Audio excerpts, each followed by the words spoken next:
Hello and welcome to another season of Grassroots, the show where we delve into the stories, the less told stories of the people who are the backbone of this great industry. Stay with us.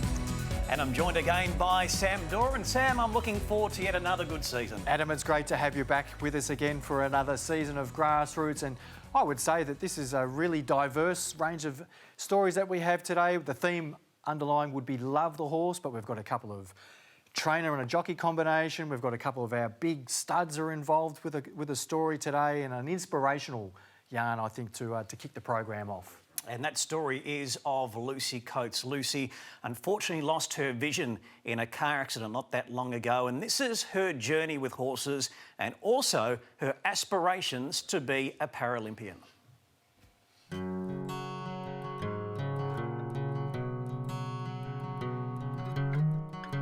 When I first met Julia, it was 3 weeks after the car accident, and I came here and said to her, I want to ride, I really want to ride, is there anything you can do? And she immediately said, yep, got me down to this arena and said, get on. And I was a bit like, what? What do you mean? And she took me on my first lesson then and there, and I was not expecting it. Or I still look both left and right to cross the road. And mind you, I'd only been blind for 3 weeks and I'd been out of hospital for about, oh God, a week. She was the first person to actually treat me like a person and not a car accident victim. So it was amazing, and it just took off from there. Love the horse, what that means to me is you and your horse share a love with each other.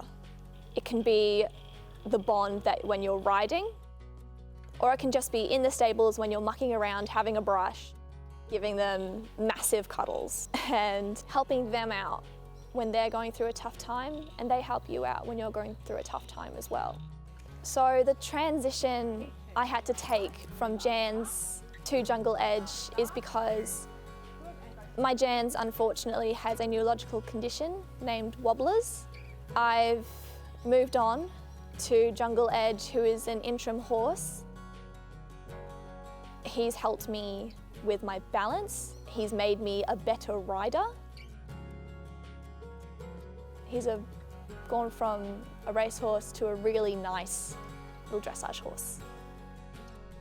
But unfortunately, he can't be my new dressage partner for para-equestrian because I need something that is more dressage oriented and also taller, so a tall, warm blood that's had more education. Jungle Edge is just is an interim horse for her, filling that gap between her past horse and something that she is going to need if she wants to continue competition towards Paralympic qualification. Her ambition is sky high, like she really does want to represent Australia, and to find a suitable horse for her is really, really hard. You know, they've got to show good quality collection in walk, trot and canter. They've got to have that lovely elevation. They've got to have the suspension and the power that an able-bodied dressage horse has.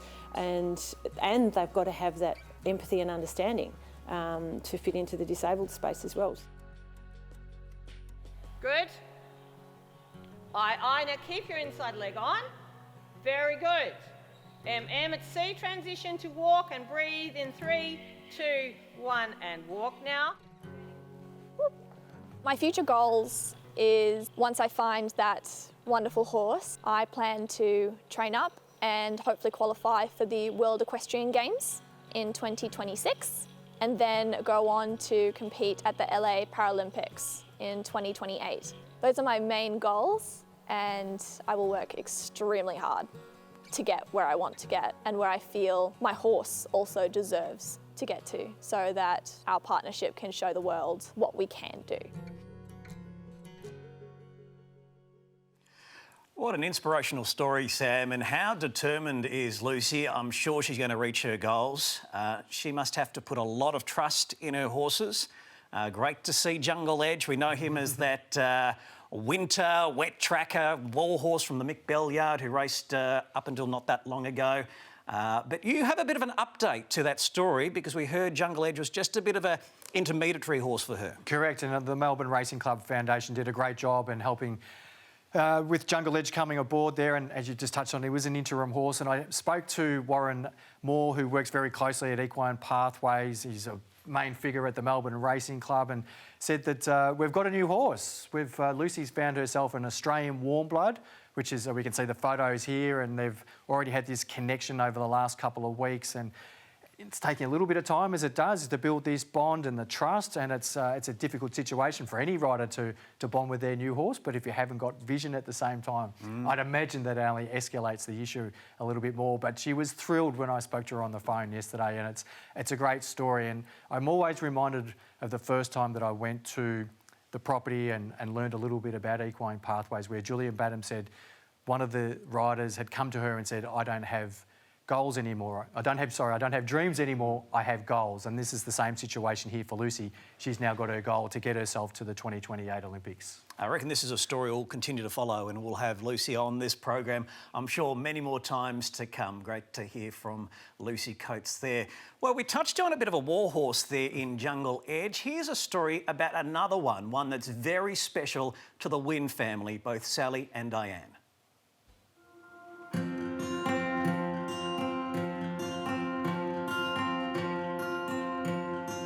I just love horses.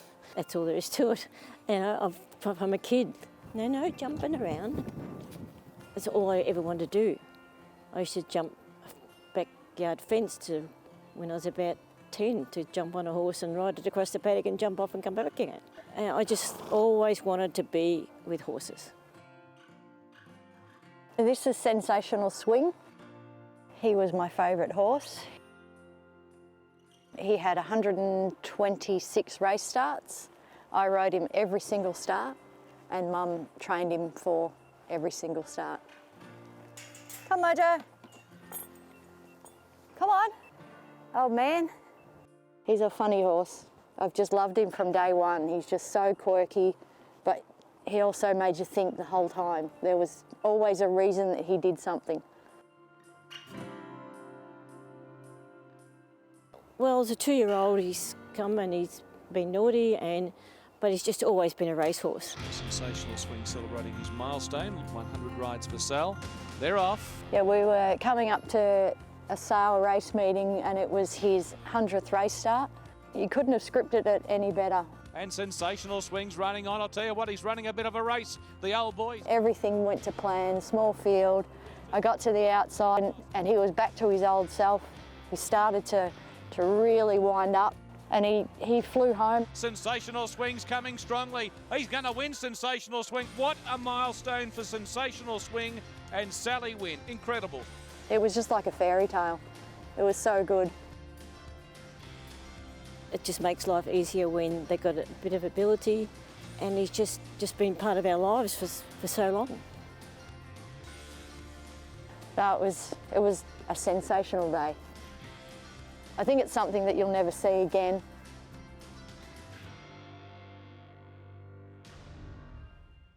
Well, the connection with Sally and I has been great because I always said when I couldn't ride anymore, I'd probably give it away. Without her doing the racehorses, I probably would have been struggling. It's just been a great relationship between the two of us. I'm just so glad that we've still got him and he's still alive. He's healthy, he's well looked after. And just the respect that I have for him with the way he did everything that we asked of him. He tried in his races. I'm just so glad to see him live to a ripe old age and be happy and healthy. As far as loving him, I think that I might love him more than Mum, but Mum's got the job of looking after him and keeping him healthy. I think we both love him, really. Well, I just get up every morning and he calls out to me to feed him and I put him out. Night time he calls out to come in, I put him away and give him a pat.